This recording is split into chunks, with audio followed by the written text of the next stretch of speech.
ಹಾಗಿದ್ರೆ ರಾಜ್ಯ ಸರ್ಕಾರದ ಭಾಷಣದಲ್ಲಿ ಏನೆಲ್ಲವನ್ನ ಉಲ್ಲೇಖ ಮಾಡಲಾಗಿದೆ ಅನ್ನೋದನ್ನ ನಾವು ನೋಡ್ತಾ ಹೋಗೋದಾದ್ರೆ ಬೇಡಿಕೆಯನ್ನ ಆಧರಿಸಿ ಉದ್ಯೋಗವನ್ನ ನೀಡಬೇಕು ಅನ್ನುವಂತಹ ತತ್ವವನ್ನ ಧ್ವಂಸ ಮಾಡಿ ಪೂರೈಕೆ ಆಧಾರಿತ ಯೋಜನೆಯನ್ನ ಮಾಡಲಾಗಿದೆ. ಕಾರ್ಪೊರೇಟ್ ಬಂಡವಾಳಿಗರ ಹಿತಾಸಕ್ತಿಯನ್ನ ಕಾಪಾಡುವ ಉದ್ದೇಶದಿಂದ ವಿಬಿ ಗ್ರಾಮ್ ಜಿ ಯೋಜನೆಯನ್ನ ರೂಪಿಸಲಾಗಿದೆ.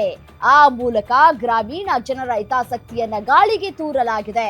ಇದರಿಂದಾಗಿ ಗ್ರಾಮೀಣ ಆಸ್ತಿ ಸೃಜನೆಯ ಮೇಲೆ ಮತ್ತು ಕೂಲಿಕಾರರು ಅವರು ಇರುವಂತಹ ಸ್ಥಳಗಳಲ್ಲಿಯೇ ಉದ್ಯೋಗವನ್ನ ಒದಗಿಸಬೇಕು ಅನ್ನುವಂತಹ ಘನವಾದ ಉದಾತ್ತ ಉದ್ದೇಶಗಳನ್ನ ತರಗೆಲೆಗಳಂತೆ ಉದುರಿಸಲಾಗಿದೆ. ಇಂತಹ ಪ್ರಗತಿ ವಿರೋಧಿ ಕ್ರಮವನ್ನ ನನ್ನ ಸರ್ಕಾರ ಬಲವಾಗಿ ಖಂಡಿಸುತ್ತದೆ.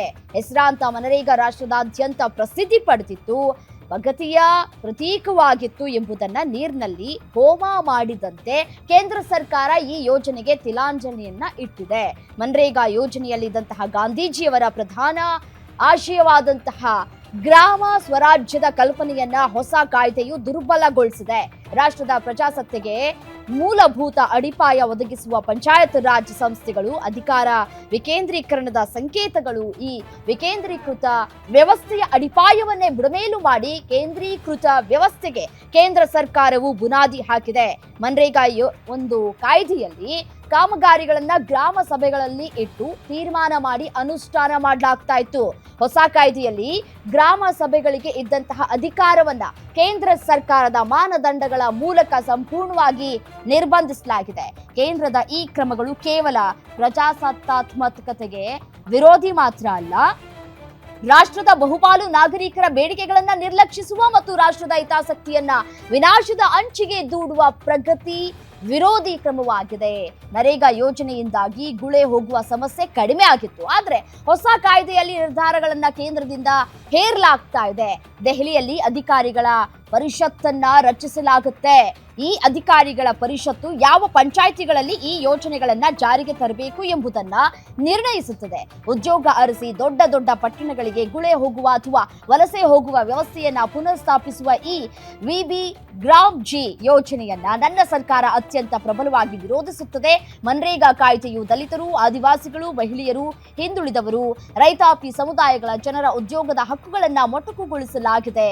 ಉದ್ಯೋಗ ಖಾತ್ರಿಗೆ ಸಂಬಂಧಿಸಿದ ಕಾಯ್ದೆಯನ್ನ ರದ್ದುಗೊಳಿಸಿ ಹೊಸ ಕಾಯ್ದೆಯನ್ನ ಜಾರಿಗೊಳಿಸುವಾಗ ರಾಜ್ಯಗಳ ಅಭಿಪ್ರಾಯ ಪಡೆಯಬೇಕಾಗಿತ್ತು. ಕೇಂದ್ರ ಪುರಸ್ಕೃತ ಯೋಜನೆಗಳಲ್ಲಿ ರಾಜ್ಯಗಳ ಪಾಲು ಇರುತ್ತೆ. ಹೀಗಿರುವಾಗ ರಾಜ್ಯಗಳನ್ನ ಸಂಪರ್ಕಿಸದೆ ಜಾರಿಗೊಳಿಸಿರುವುದು ಸಂವಿಧಾನ ಬಾಹಿರ ನಡೆಯಾಗಿರುತ್ತದೆ.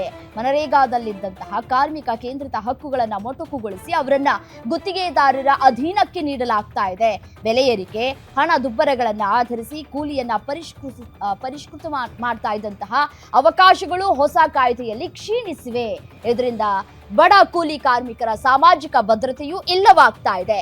ಮಹಾತ್ಮ ಗಾಂಧೀಜಿಯವರ ಹೆಸರನ್ನ ತೆಗೆದು ಹಾಕಲಾಗಿದೆ. ಕೇಂದ್ರ ಸರ್ಕಾರದ ನೀತಿಗಳಿಂದ ಆರ್ಥಿಕ ಸಮಸ್ಯೆಗಳನ್ನ ಎದುರಿಸ್ತಾ ಇರುವಂತಹ ರಾಜ್ಯ ಸರ್ಕಾರಗಳು ಹೊಸ ಕಾಯ್ದೆಯ ಪ್ರಕಾರ 40% ಅನುದಾನವನ್ನ ನೀಡಬೇಕಾಗುತ್ತದೆ.